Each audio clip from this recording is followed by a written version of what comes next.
ជំរាបសួរបងប្អូនទាំងអស់គ្នាថ្ងៃនេះខ្ញុំមកធ្វើពងមាន់ប្រៃបងប្អូនហើយរបៀបធ្វើងាយថ្ងៃនេះខ្ញុំធ្វើចំនួន15គ្រាប់ខ្ញុំយកវាទៅលាងទឹកឲ្យស្អាតទៅហើយយើងរៀបដាក់នៅក្នុងកែវថ្មមួយ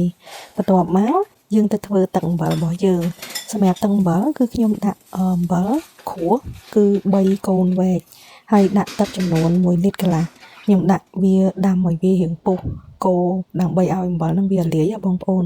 បន្ទាប់មកយើងទុកឲ្យវាចុះត្រជាក់ទឹកអំបិលហ្នឹងគឺទុកឲ្យវាត្រជាក់សេហ្មងណាហើយបន្ទាប់មកចាំយើងយកវាទៅចាក់ចូលនៅក្នុងកែវដែលយើងរៀបពងមាន់ទុកមិញហ្នឹង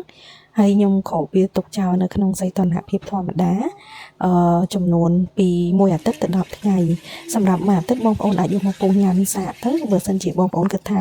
ប៉ុណ្ណឹងប្រៃល្មមសម្រាប់បងប្អូនហើយគឺបងប្អូនអាចស្រង់ចេញពីទឹកអំបិលហ្នឹងហើយទុកនៅក្នុងទូទឹកកកតែបើគិតថាវាមិនទាន់ប្រៃល្មមទេអាចទុកវារហូតដល់10ថ្ងៃឬក៏15ថ្ងៃក៏បានដែរតាមចំណង់ចំណូលចិត្តអរគុណ